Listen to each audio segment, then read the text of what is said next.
A peasant cart, loaded with a heap of hay, came rattling down the road from the opposite direction. Clear the road! Bellowed Count Caldwell, standing in his stirrups. Make way for your queen! The peasants obediently turned their cart into the roadside nettles.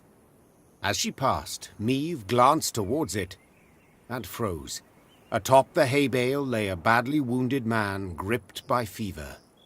The thick, sweet stench of rot wafted from his bandaged legs. Gods. Who did this to him? Meve asked. Bandits? Nay, milady, Replied the cartman. 'twere a beast. Out to the east, down Wetterton way, lies a boneyard, old as the elves, they say. The peasant continued. Clayton was setting snares round about there. Came running back to us, drenched in blood, rattling on about a long-haired wench come climbing out a grave. We've taken him to the good sisters of Melitele here on Bridge. Perhaps they can help him. I'm certain they can. And will. Replied the queen, though just looking at the wounded wretch, she knew he'd expire before nightfall. God speed you on your journey. The queen whistled, and her mare resumed its trot. Shall I send for a witcher, your grace? Caldwell asked. One of those freaks should make short work of the monster. Until we apprehend the bandits, I shan't allow a single soul to leave our company. Even on such an important mission as finding a witcher. Meve replied. Any who did would be captured at once. But, if fate brings us near Wetterton, perhaps we'll see to this monstrous harridan ourselves. Your grace, we've only just fought beasts and scarcely escaped with our lives. This she-beast will take a silver sword. Magic formulae. Yet a dozen arbalists will have to suffice. The queen said, calmly but firmly. And please, Caldwell, do stiffen your spine a bit. Now onward.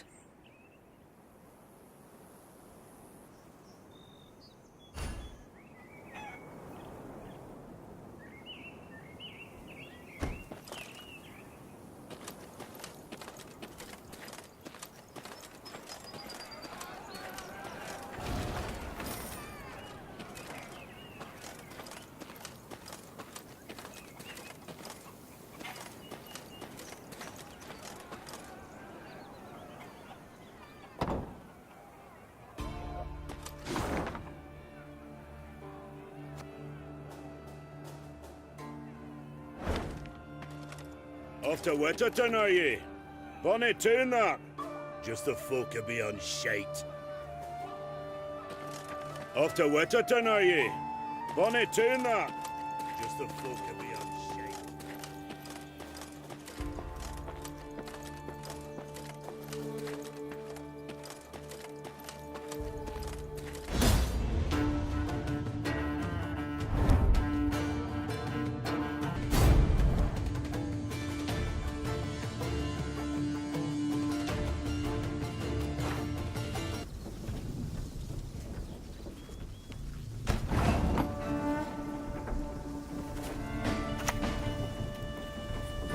One bolt's all I need.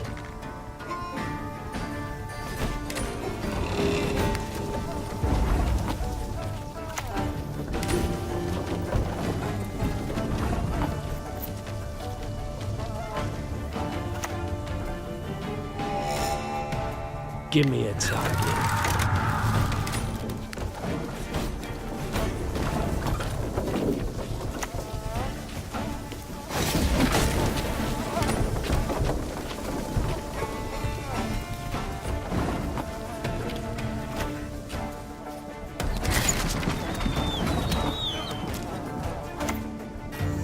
Can't take it anymore.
Those bandits, dressed as demons they was, horns on their heads and pig snouts instead of noses. Beware, some bandits on thy road round Owen. Those that come.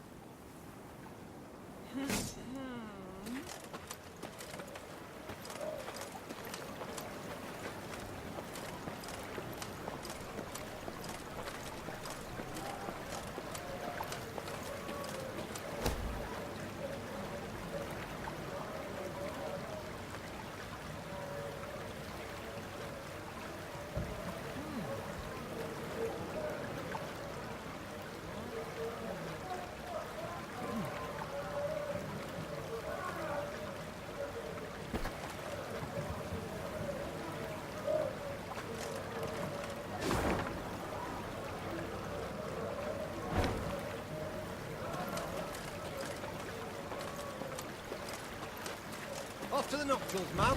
Or to cross this bridge here, then ride on straight as piss. An arrow. I'm bringing honey for the groom and his lovely bride. May their new life prove at least as sweet. Dance till we die, or the sun lights the sky. Dance till we die, or the sun lights the sky.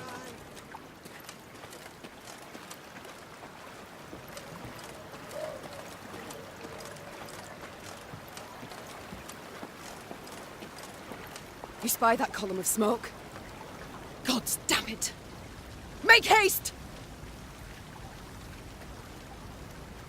As the Clayton estate appeared from behind a tree line, the Queen and all in her retinue knew at once they had arrived too late. A veritable swarm of bandits milled about the yard. Who have we here? Well, take a gander, lads. The Queen herself has deigned to come and see us. See you, then kill you. The strays of Sparla. 'Tis you who lead them. 'Tis you they call the Duke of Dogs. Aye, 'tis I they dub so, and in other pleasant ways. Prince of Pariahs, Thane of Thieves, Baron of Brigands, and Marquess of Mendacity. Colourful titles all, yet you omit one.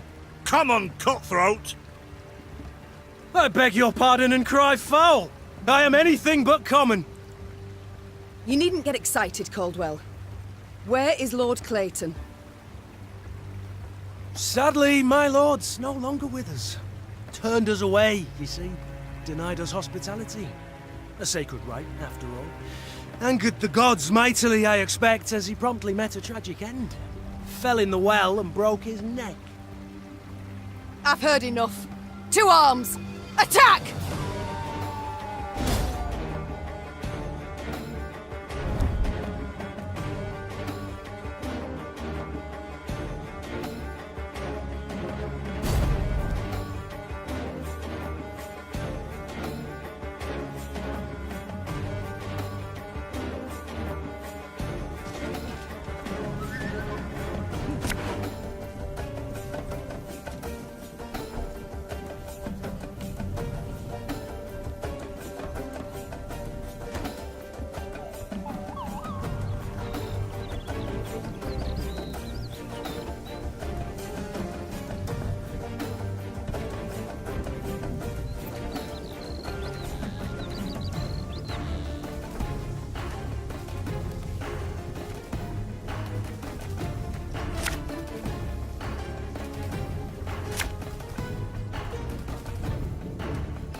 What say we throw this queen a ball?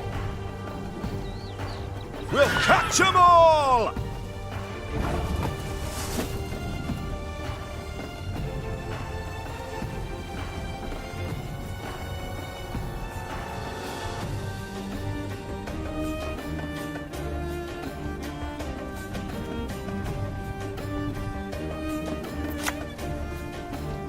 You can try to win them all, but you won't.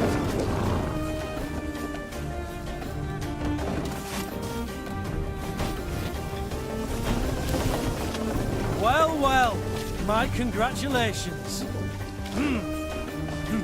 The chase is on!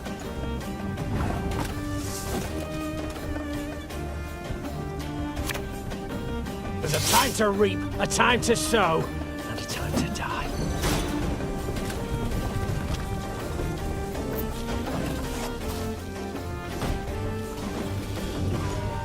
You mad? Don't shoot! Stand back!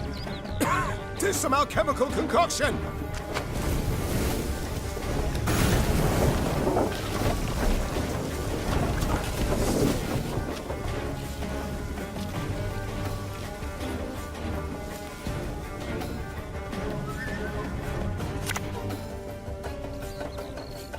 Oh, Lyrian lummoxes. This could hurt!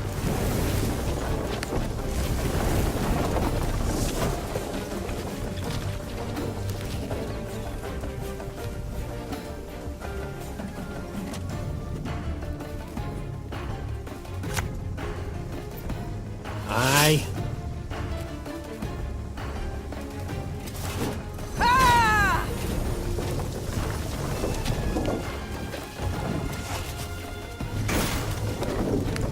Gotta get our asses moving.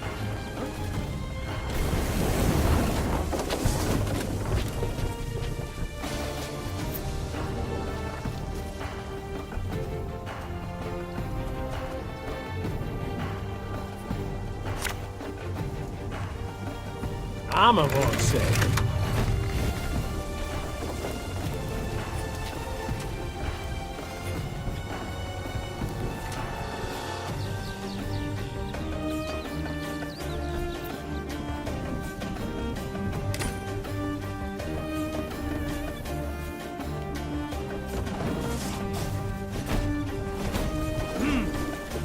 No time for that!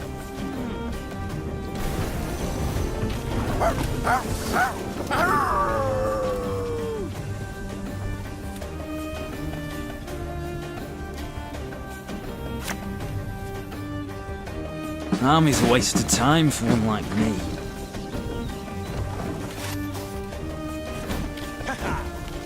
Go, hop, hop!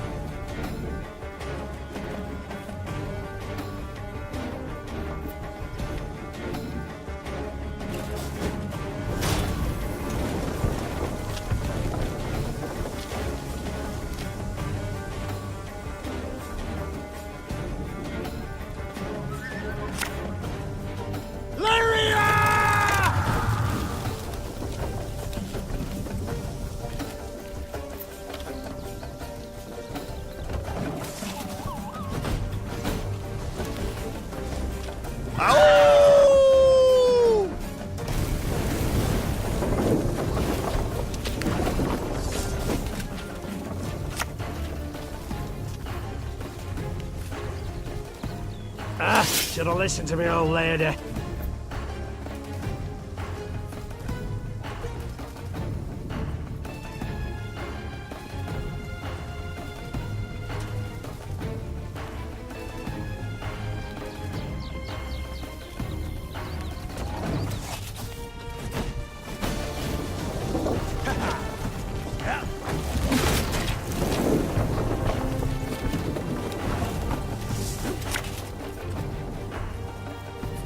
If you insist.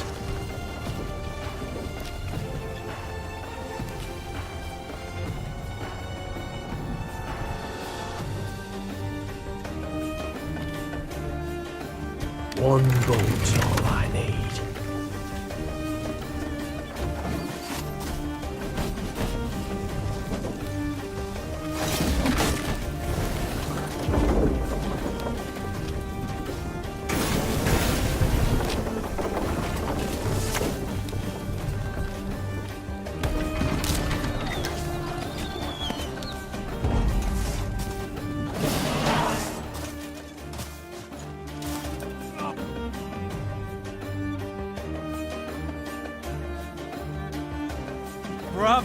Your Grace, well played.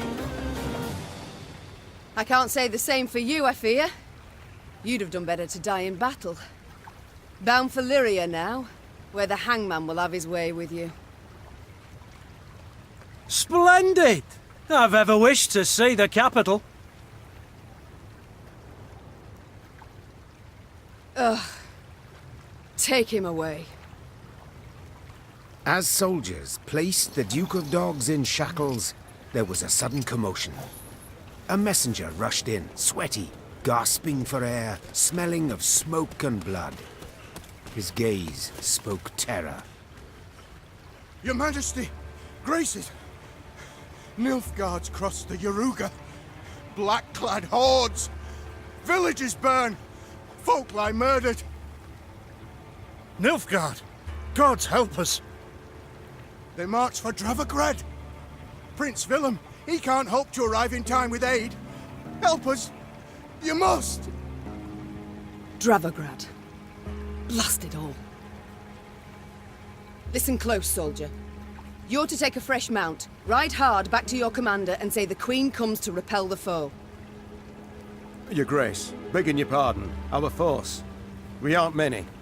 Let's send for reinforcements first, elsewise... Reynard, I've seen Nilfgaard's trebuchets at work. Should we delay until we're stronger, they'll leave no stone standing in Dravograd. We must ride for the town at once.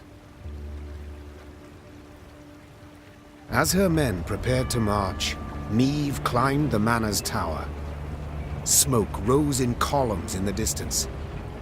As more black pillars appeared one after the other, she knew they meant another home, another barn, another mill was in flames. Tears welled in her eyes, yet they were tears of anger. Bastards. If it's war they seek, it's war I shall bring them. Reynard, prepare to ride!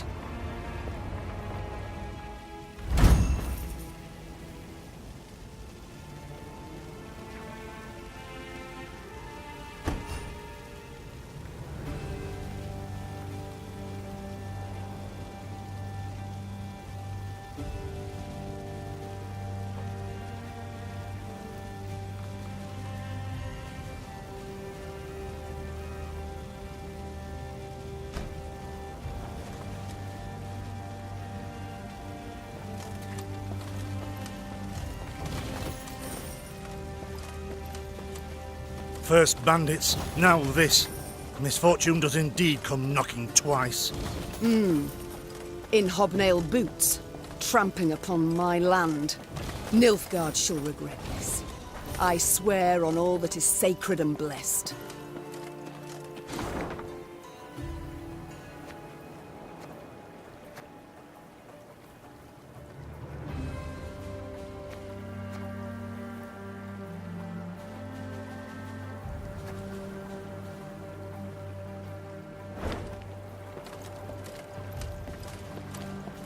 Suddenly, Meve's force found itself marching straight towards a Nilfgaardian company. To the Queen's surprise, the invaders did not immediately assume battle formation.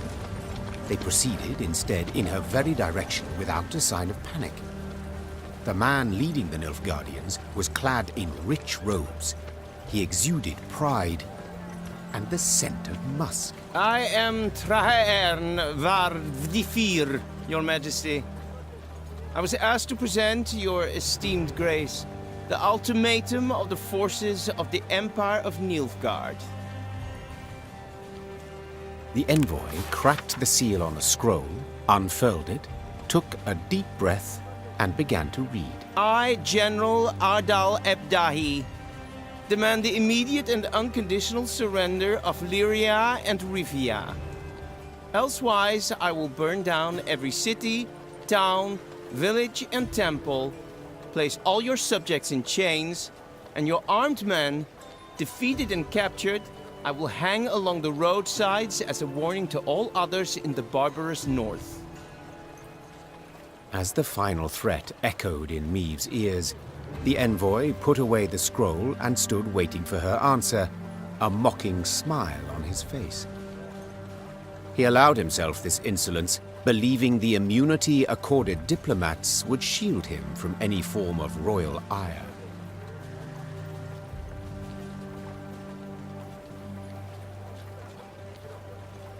His Excellency speaks true. We Nordlings are barbarians, without exception, answered the Queen. Though her voice was calm, most of those listening shuddered inside. We neither hold nor honor the standards of the civilized world. Among them, the immunity of envoys. At the...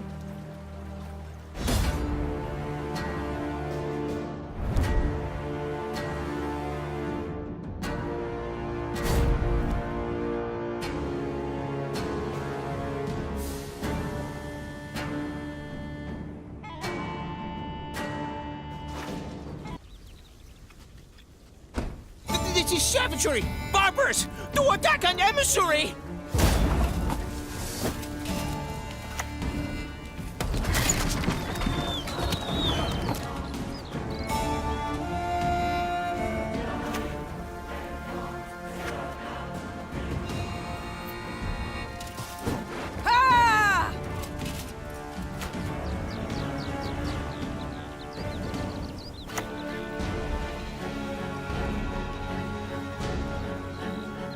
Again and again and again.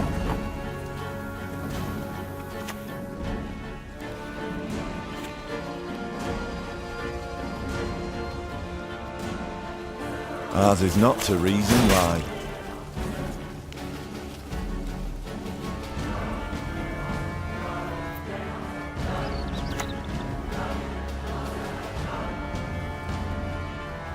One boat's all I need.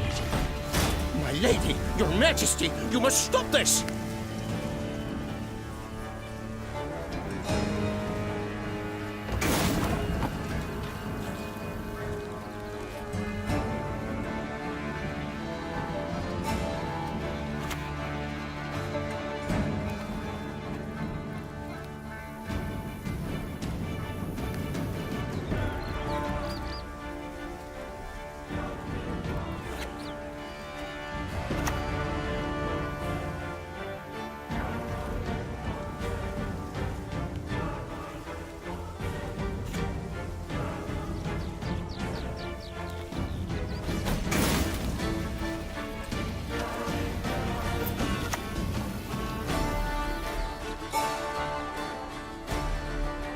Discipline shall bring us victory!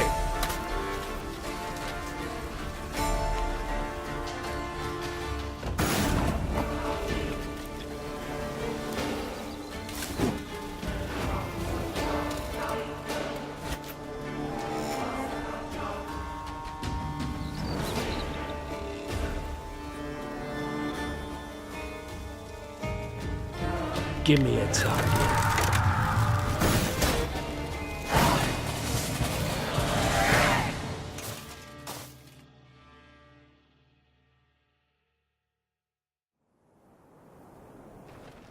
The envoy's escort crumbled beneath the onslaught of Meave's Lyrians, who grabbed the emissary and brought him before their queen.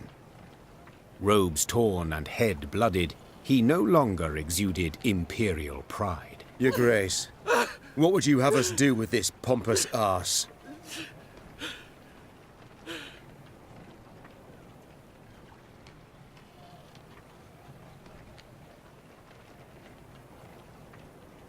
Kill him.